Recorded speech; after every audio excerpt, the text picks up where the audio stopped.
తాకట్టులో ఉన్న బంగారాన్ని విడిపించి ఆ రోజు ఆన్లైన్ రేటుకే మేము కొంటాం. Sharma gold company.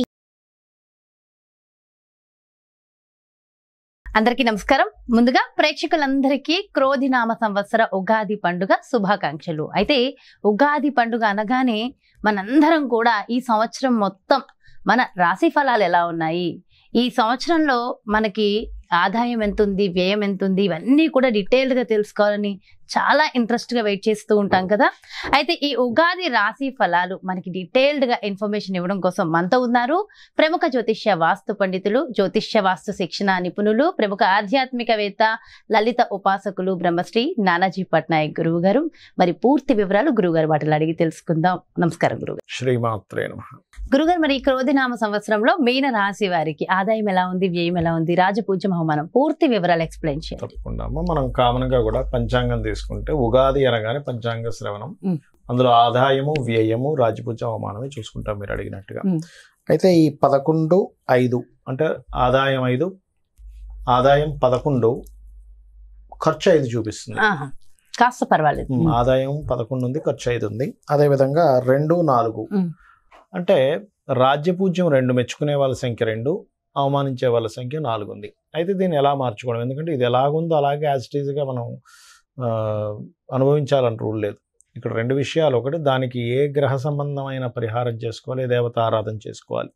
ఎప్పుడు కూడా అమ్మవారి ఆరాధన చేసుకునేటువంటి వ్యక్తికి గ్రహస్థితులు ఎలా ఉన్నా అనుకూలిస్తాయి, పెట్టుకోండి.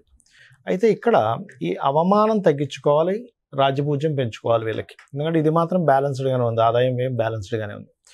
చూసుకుంటే కనుక మీనం వారికి రాజ్యపూజ్యం పెరగాలి అంటే ముఖ్యంగా ఇప్పుడు రాహు రాశిలో సంచరిస్తున్నాడు కాబట్టి దుర్గా ఆరాధన, దక్షిణామూర్తి యొక్క స్తోత్ర పఠనం చేసుకుంటే ఖచ్చితంగా రాజ్యపూజ్యం పెరుగుతుంది. అంటే మీరు సరైనటువంటి సమయంలో సరైన నిర్ణయాలు తీసుకుంటా, సరైన పనులు తెలియకుండా అని చేస్తారు, మిమ్మల్ని మెచ్చుకునే వాళ్ళ సంఖ్య కూడా పెరుగుతుంది. మీరు అవమానం తగ్గాలి అంటే లలితా అమ్మవారి యొక్క స్తోత్ర పఠనము, అందులో ముఖ్యంగా కర్పూర వీటికి ఆమోద సమాకర్ష దిగంతరాయే నమః అనే నామస్మరణ అవమానాన్ని తగ్గిస్తుంది. అదేవిధంగా సూర్యుడిని చూస్తూ కూడా ఓం మిత్రాయ నమః అనుకున్నా కూడా అవమానం తగ్గుతుంది. సర్వసాధారణంగానే వీళ్ళకి ఏంటంటే రాహు రాశిలో ఉన్నందుకు కొంచెం మీనరాశిలోకి రాహు ఎంటర్ అయినప్పటి నుంచి ఏదో తెలియని ఒక గాబరా, ఏమవుతుందో, ఎలా అవుతుందో, ఏముంటుందో, ఎలా జరుగుతుందో అనే ఒక స్ట్రెస్ ఉంటూ ఉంటుంది.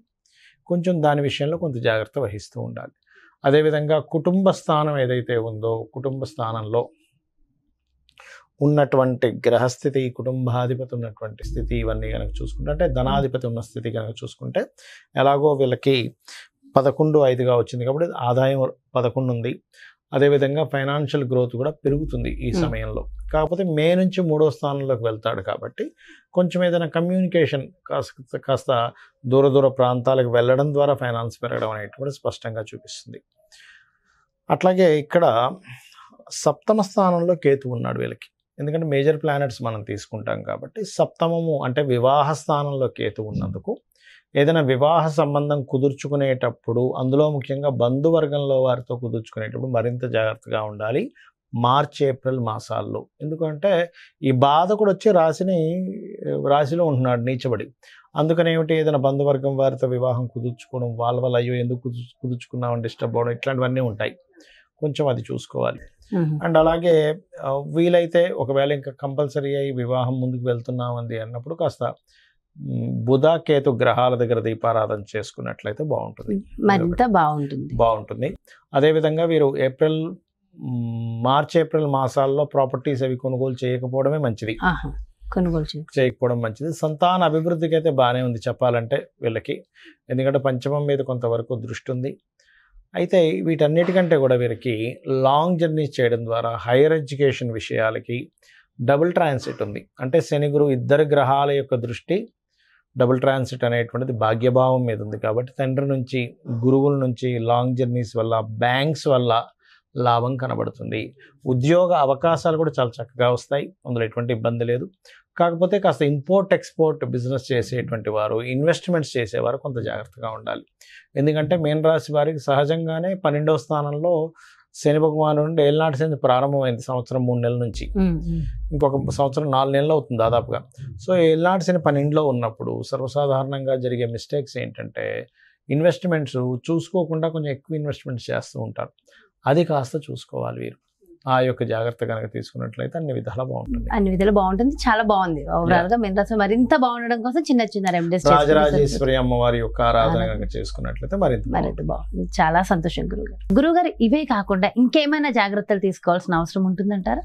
జాగ్రత్తలు అంటే ఏం లేదమ్మా, ఒకటి గుర్తుపెట్టుకోండి, నేను చెప్పేది ఒకటే. మనకి ఎప్పుడైనా సరే గ్రహస్థితిలో ఎలాగున్నా, అంటే మన జాతకం ఎలా ఉంది, వాస్తు ఎలా ఉంది, ఇవన్నీ ఎలాగున్నా నేను చెప్పేది ఒకటే, అమ్మవారిని గనక మనం ఆశ్రయించినట్లయితే ఇవన్నీ కూడా పక్కకు పోతాయి. అయితే మరి ఈ శాస్త్రం ఎందుకు ఇచ్చింది అమ్మవారు?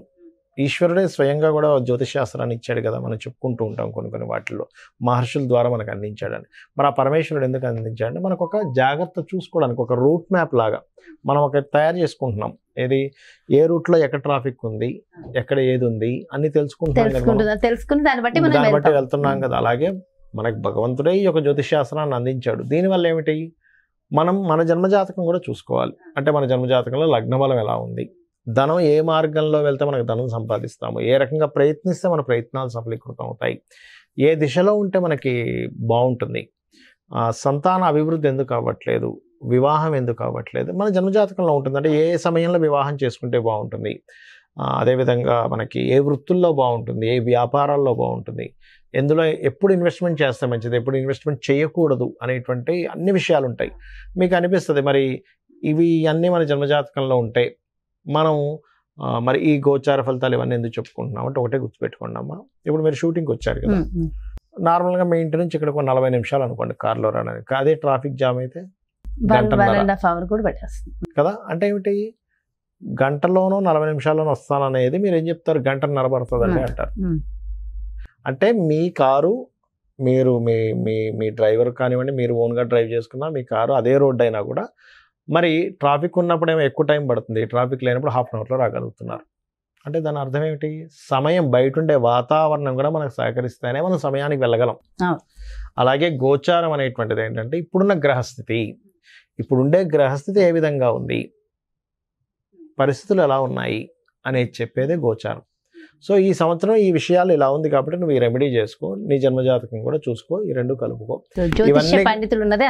అందుకు ఇంకోటి ఏంటి, నేను ఒకటే చెప్తా, నా జాతకం ఎలా ఉంది, నా దశ ఎలా ఉంది, పాడైపోయింది ఏం పెట్టుకోకండి, అమ్మవారిని నమ్ముకోండి. అమ్మవారి అంతా దారి చూపిస్తుంది మనకి, ఎలా ఉన్నా జాతకం ఎలా ఉన్నా అమ్మవారు చూపిస్తుంది. అమ్మని చేయి పట్టుకుంటే తిండి కొదవ ఎలా ఉండదో, అమ్మవారిని పట్టుకుంటే వాడికి దేనికి కొదవ ఉండదు. ఎంతో చక్కగా చెప్పారు గురుగారు. అంటే ఎంతో ఒక ధైర్యం, ఒక మోటివేషన్ అంతే కదా. అమ్మని పట్టుకున్న వాడికి తిండి కొదవ ఉంటుందా? ఏమి ఉండదు, అమ్మాయి చూసుకుంటుందండి. అలాంటిది అమ్మవారిని పట్టుకుంటే దేనికి కొదవ ఉంటుంది చెప్పండి.